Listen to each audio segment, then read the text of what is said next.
turning. That part's good. But I thought I'd come over, and this is on a neighbor's place. This is the wheat straw I talked about in my previous videos. I guess there's about 40 acres, maybe 44 or something, but I baled. He grows canola, barley, and wheat on this quarter section, and he has an old pasture where the farm's no good that he doesn't use. But anyhow, I baled this straw. I only get the wheat straw. Another guy gets the barley straw, but I get the wheat straw. But the deal is I have to bale one swath, small square, for the owner, so that he has it to put on all the septic lines, so they don't freeze in the winter time. But like I said, that used to be pretty common, but unless you have a really poor system, you don't have to worry too much about your septic lines freezing. But you know how it is, and you get people that have done something for years, they don't want to change. So if their daddy put bales on the septic tank before winter, then they better do it too. So anyhow, as you can see, there's not much to look at unless I'm driving off the swath. These are all dry land farmers except for this one quarter, and they're kind of they're a set of brothers, and they're interesting people, very nice people, but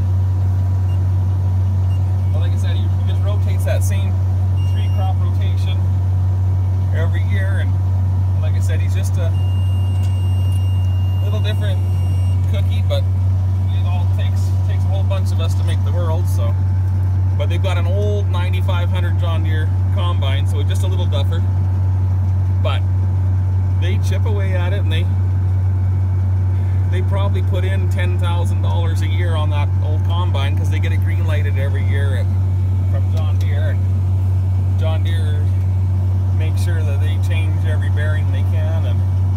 But I know he says it's normally $10,000 to $15,000 to get it green lighted every year. But they would have bought the combine new, and they just can't see spending $500,000 to get a bigger one, because they probably, unless they could buy one that they knew was from someone, they probably wouldn't buy a used one.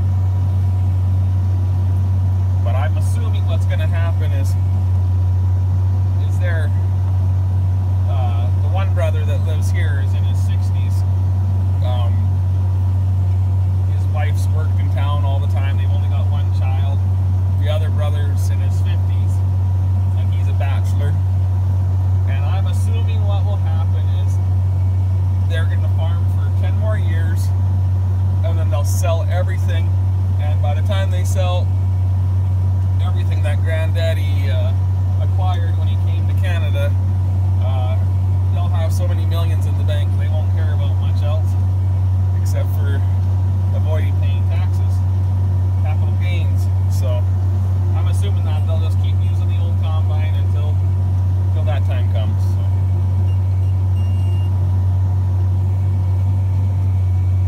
Anyhow, I'm going to put this phone down because I'm at the end and it's kind of tricky to drive around everything. So see you guys in a bit. Hey guys, as you can see, I am on my last swath, and it's only a part swath. The bales just past that wheel line pipe, irrigation wheel line, are barley. That's not mine. I just got these wheat bales. It's just 10 minutes to 10 o'clock in the morning, and it is dry can be. You can see the piles on the baler and on the wind guard. Yep. Here, I'll flip you around. You can stare at me. So, if it wasn't for the fact that I am going to take Ty to college tomorrow, well, and the guy that I get the straw from, he's wound pretty tight. So, he's already been freaking out because this straw, he finished combining yesterday, and I wasn't here till this morning. So, but anyhow, it's got to take Ty to college, so we'll leave at about 3 o'clock in the morning to get him up for orientation up at Lakeland. So that's up closer to Dave Kelly's country. That's DLK Hay. So going up that direction to take Ty to school. Like I said, I'll have, let's see here, 115 bales, and that's about what this does every year. He just rotates it. It's 1/3, 1/3, 1/3, you know, barley, wheat, canola, and he just rotates it every year, and it's, you get right around that 115. So I've got to 118, I've got 112, you know, that's just how it works out every year. Like I said, he's different cookie, but it takes all kinds, and that's all right.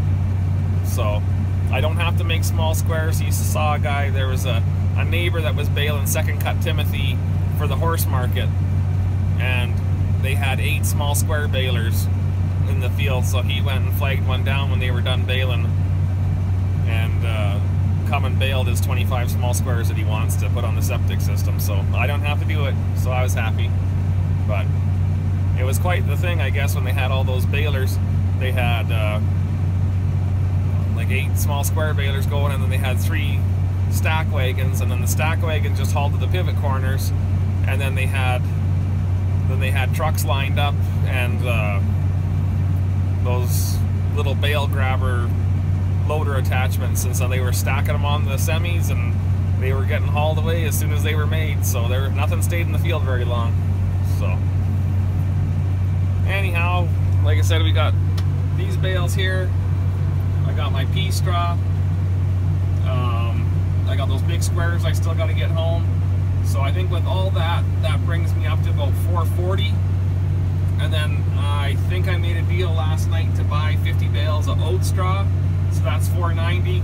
I wanted 500, but 490 you'll have to work. And if we get into February and I need more straw, or March or whatever, and I'm gonna need more, I'll just have to pay $80, $90 a ton like other people and buy it that way, delivered in.